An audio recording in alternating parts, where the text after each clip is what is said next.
Olá a todos mais uma vez. Neste terceiro vídeo de programação em HTML para a criação de websites na web, vou falar sobre estilos. Há três tipos de definir estilos no HTML. A primeira parte que iremos abordar neste vídeo é conhecido pelos inline styles, através do atributo style que é contido nas tags HTML. Outra segunda forma é através de uma tag especial que é a tag style e que é colocado no cabeçalho do nosso HTML. A terceira forma que iremos ver no próximo vídeo é os chamados CSS, os Cascade Style Sheets, que são ficheiros. Vamos então passar à parte dos inline styles. Recapitulando do nosso vídeo anterior, temos então duas páginas feitas, esta primeira página e esta segunda, com estes conteúdos. Esta tinha então o conteúdo do ficheiro index.html. Reforço a questão do nome index, deve ser sempre utilizado para a nossa primeira página, pois é o ficheiro que por defeito os servidores web vão buscar. Tínhamos então um link para a segunda página e aqui já tínhamos visto alguns atributos de HTML para centrar texto, para colorir e alterar outras propriedades. Vamos de volta então ao nosso código e vamos ver aqui algumas coisas que podem então ser substituídas por estilos. Também falei que em alguns casos alguns atributos já estão assim um pouco obsoletos. Por exemplo, bgcolor é um deles. Então, como é que nós podemos alterar alguns destes atributos através dos styles? Vamos então ver, por exemplo, em vez de bgcolor, eu vou então utilizar o atributo style. Aqui posso definir uma série de estilos para a nossa tabela. Neste caso vou dizer-vos qual é o estilo que substitui o atributo bgcolor. É o estilo background color e que vou também pôr aqui light green. Outras opções que também podemos utilizar nos estilos é a definição do rebordo.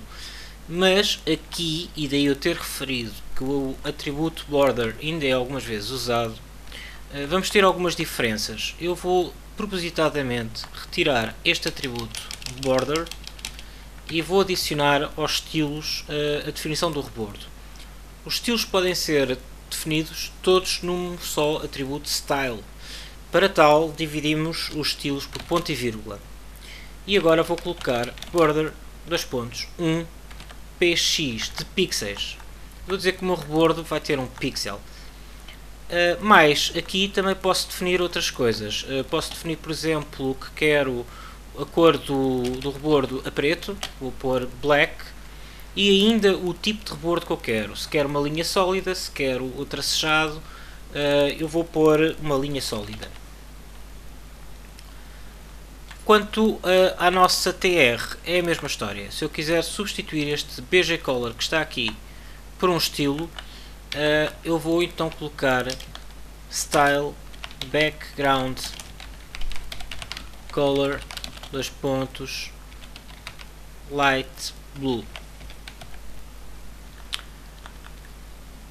Quanto aos atributos, atenção que nem todos os atributos são substituídos por estilos, por exemplo, o caso do colspan e do rowspan. O cell padding até pode ser substituído sim também por um atributo padding, mas eu para já vou deixar o cell padding como atributo. Já agora também os atributos align podem ser substituídos pelos estilos. E eu posso colocar aqui style igual a text align, que é o estilo que substitui o atributo align. Vou colocar center. Também este align posso então substituir por style igual a text align center. e neste parágrafo a mesma história. Style igual a text align, neste caso right. Vamos ver agora as alterações. Vou gravar e vamos ver o resultado na nossa página. Vou então fazer aqui um refresh e cá está. O texto continua com os alinhamentos que tínhamos definido nos atributos align, as cores também, excepto o rebordo. Ora bem, e daí eu ter falado que às vezes o atributo border mantém-se. É que quando passamos a utilizar border no estilo, referimos-nos à tag em si. Neste caso, o que eu estou a dizer é que a tag table vai ter um rebordo 1 e nesse caso vai afetar apenas o rebordo da nossa tabela, sem alterar nada dentro das células. Para isso teríamos também que definir estilos border dentro das células. Vamos manter para já isto assim e vamos falar de outros estilos. Voltando aqui aos nossos textos, por exemplo, uma forma de alterar a cor do texto, tínhamos visto que poderia ser feito com a tag font, dando o atributo color. Mas isso com os estilos pode ser feito através também do estilo color.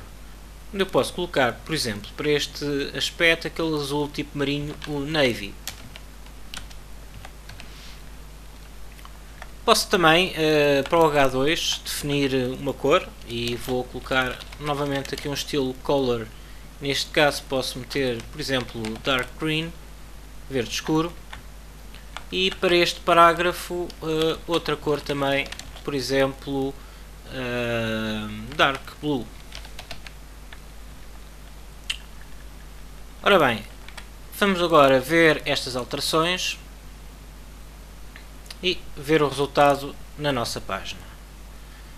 Vamos então ter este azul mais escuro no título, os conteúdos com verde escuro e o texto está aqui alinhado à direita com um azul escuro também. Vamos continuar a ver mais opções de estilos. Por exemplo, eu vou alterar aqui o meu parágrafo e vou centrá-lo. E vou colocar na tabela, por exemplo, especificar uma largura. Para especificar a largura de uma tabela, ela normalmente assume uma largura automática consoante os conteúdos que estão, mas eu posso querer indicar, não senhor, eu quero uma largura específica para a minha tabela.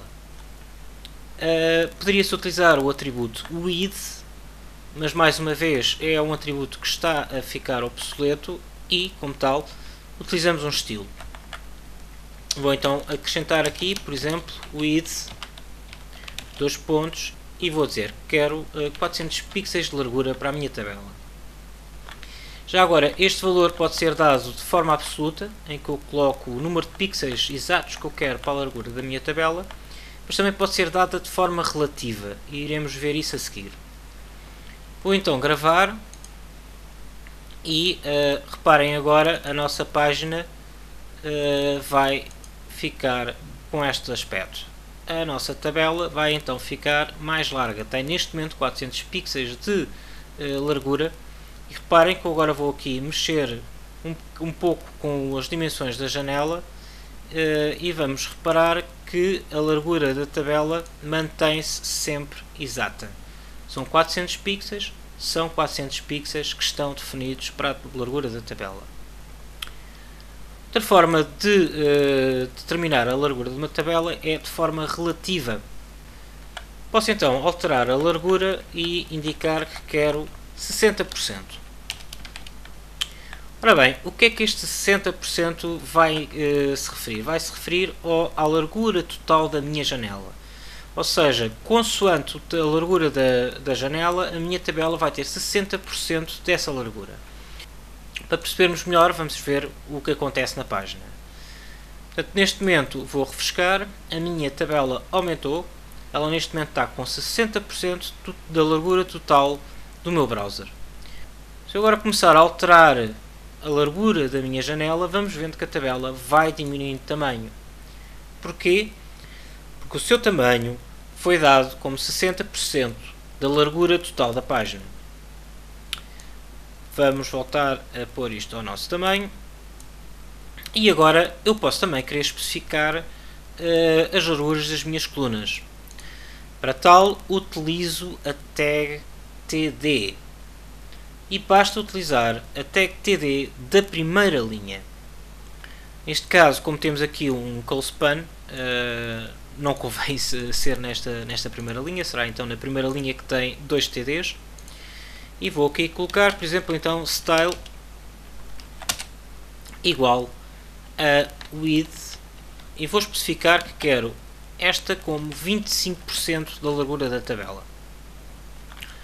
E aqui a de baixo vou então indicar que serão os restantes 75%. Vamos ver os resultados. E cá temos a nossa primeira coluna ficou então com 25% do tamanho de toda a tabela e a coluna 2 ficou com 75% da largura da nossa tabela. Outra aplicação, por exemplo, de estilos, e vou exemplificar aqui neste parágrafo, podem ser, por exemplo, desde o tamanho da fonte, o tipo de fonte, se é bold, se é itálico, entre outros aspectos. Eu vou, por exemplo, aqui alterar o tamanho desta fonte e vou dizer que quero o tamanho da fonte em font size, é o nome do atributo, a 14 pontos. O tamanho da fonte pode ser definido em pontos ou em pixels.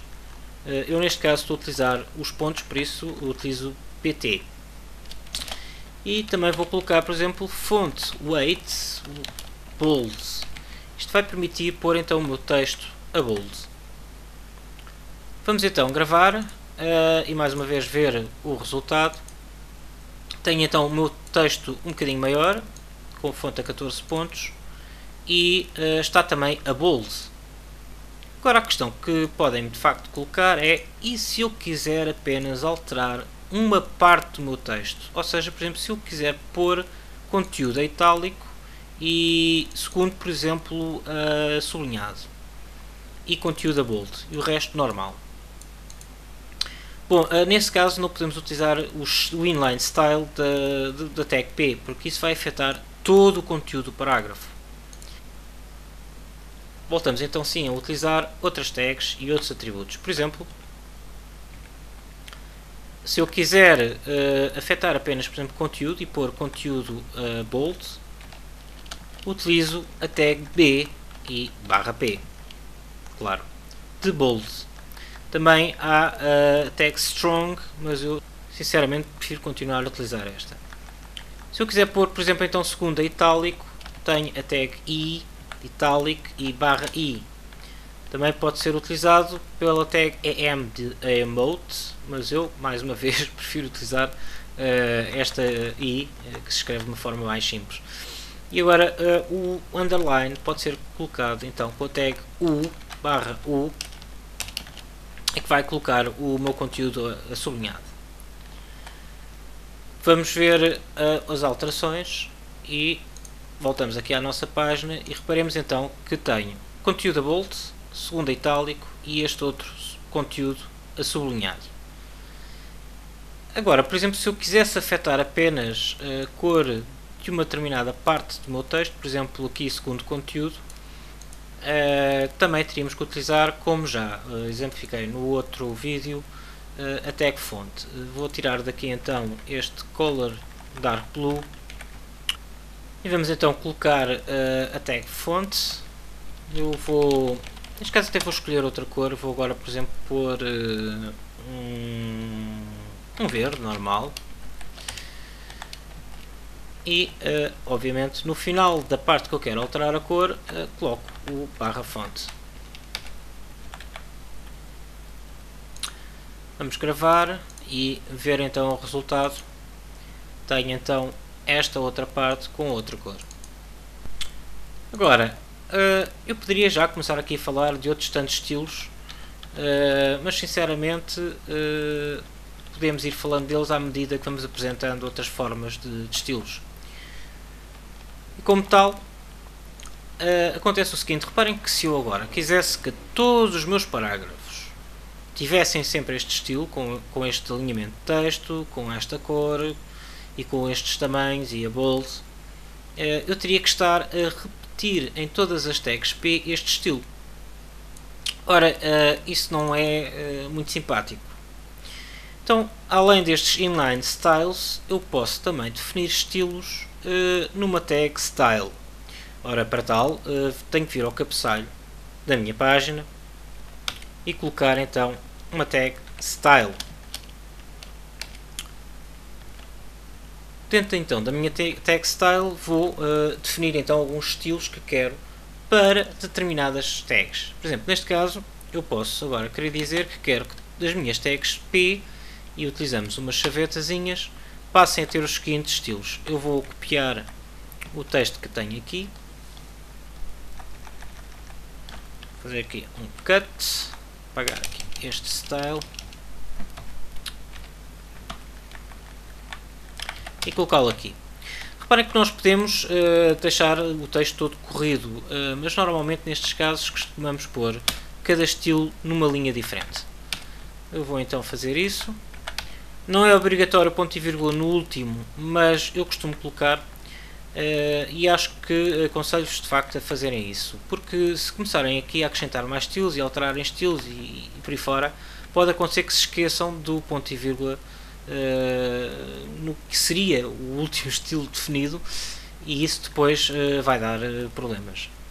Como se costuma dizer, vai dar barraca. Ora, nós não queremos que isso aconteça. Eu, entretanto, vou aqui acrescentar mais uma tag P para vermos o resultado nas duas tags, e vou colocar aqui então tabela 2 pontos. Vamos então gravar e ver então o nosso resultado agora. Vamos ter então os dois parágrafos exatamente com os mesmos estilos: a cor, o tamanho da fonte, o tipo de alinhamento e também o estar a bold. Também pode acontecer que para um determinado parágrafo, eu agora vou acrescentar um outro parágrafo e vou colocar aqui, por exemplo, no fim P, e colocar obrigado pela sua visita, por exemplo. E agora queria definir um estilo diferente para este parágrafo. Bem, para já gostava que vissem algumas coisas. Por exemplo, se eu quisesse alterar o alinhamento deste parágrafo em si e colocasse o atributo align, fica aqui uma boa questão, e vou colocar aqui por left, e fica aqui uma boa questão para pensarem enquanto eu gravo.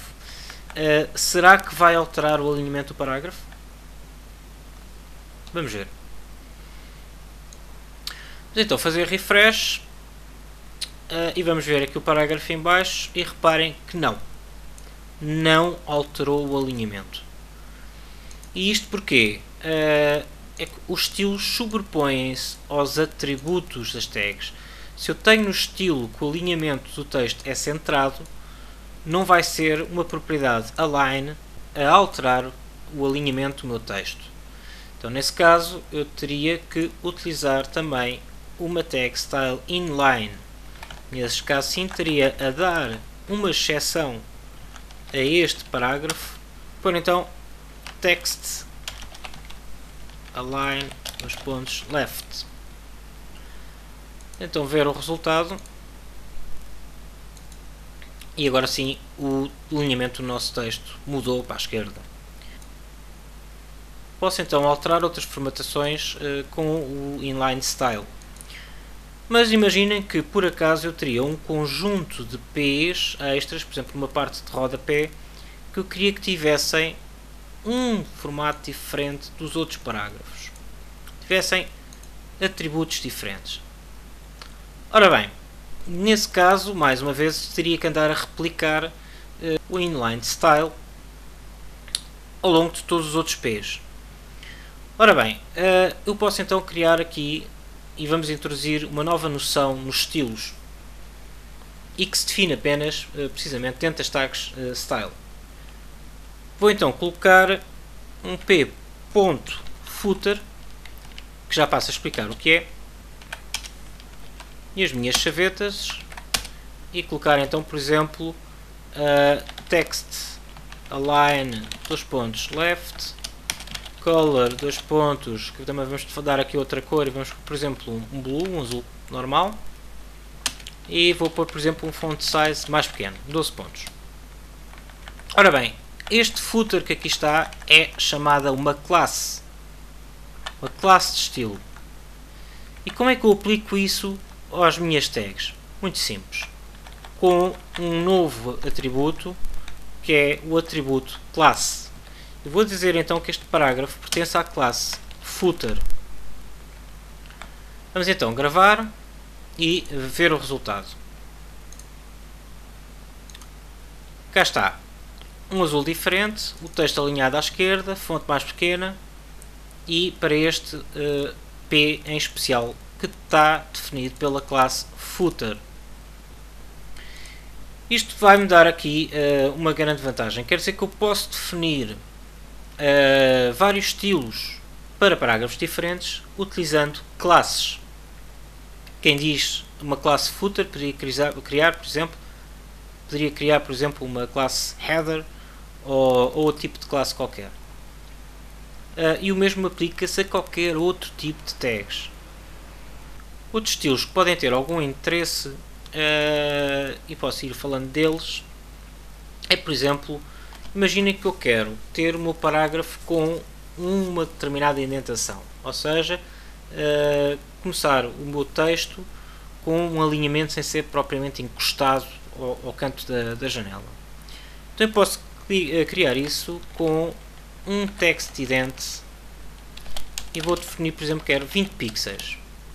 Vamos perceber um bocadinho melhor isto. E como tal, vou agora começar aqui a escrever uma data de coisas, não interessa. O que eu quero é que o efeito seja perceptível. Vamos ver o que é que vai acontecer. Vou então ver agora o conteúdo da minha página.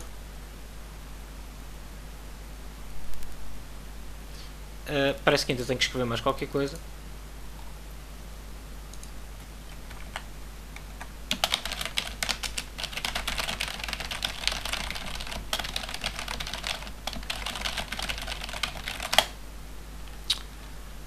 Vamos gravar.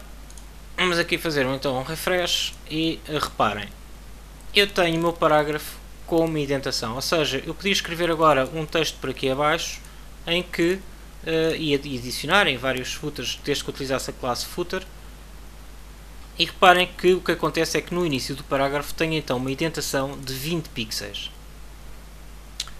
Agora imaginem que eu também queria dar margens, mas aí atenção que estou a definir margens para todo o parágrafo, tanto à esquerda como à direita. Ora, para tal temos mais alguns estilos para isso.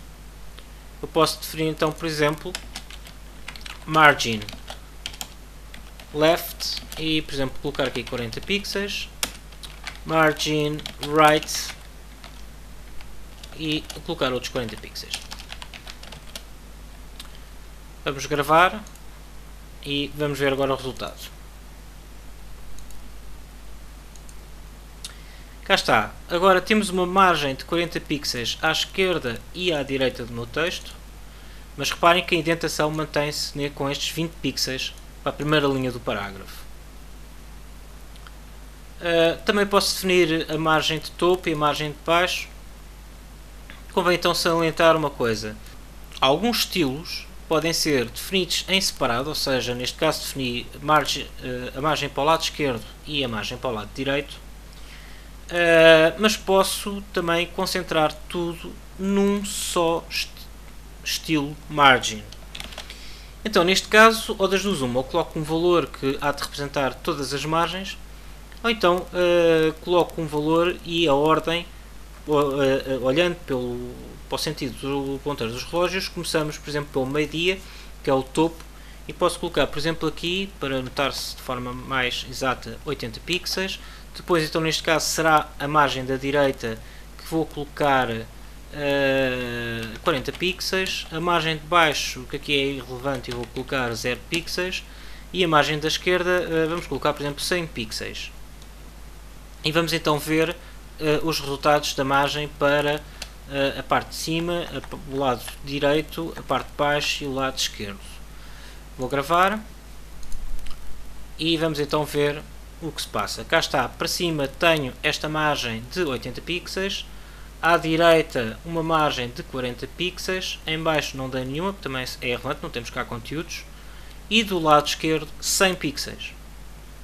Extremamente fácil se pensarmos precisamente que os atributos são dados pela ordem de sentido dos ponteiros do relógio. Ou seja, a primeira parte será para o top, a segunda será da direita, das 3 horas, bottom será, digamos, 6 horas e o left 9 horas. E fazemos assim, definimos assim os valores para topo, right, bottom e left. Nada de complicado. Se com experiência, vai lá. Ora bem, para já vou-vos deixar com isto. Ainda há mais atributos que vamos falando, mas a seguir vou falar-vos como criar ficheiros CSS. Isso é uma grande vantagem porque, reparem, neste momento temos de facto aqui esta página, não é? Mas também temos uma outra que eu poderia querer ter os mesmos estilos. Eu poderia criar um site com uma série de páginas, não é? Se eu tivesse de estar também a definir sempre a lista de estilos para todas as páginas, também se poderia tornar um bocado desconfortável. Portanto, vamos ver como é que podemos fazer isso no próximo vídeo.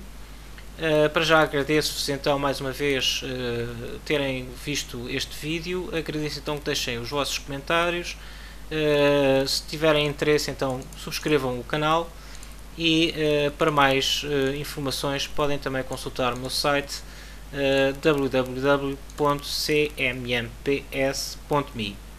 Obrigado a todos e até ao próximo vídeo.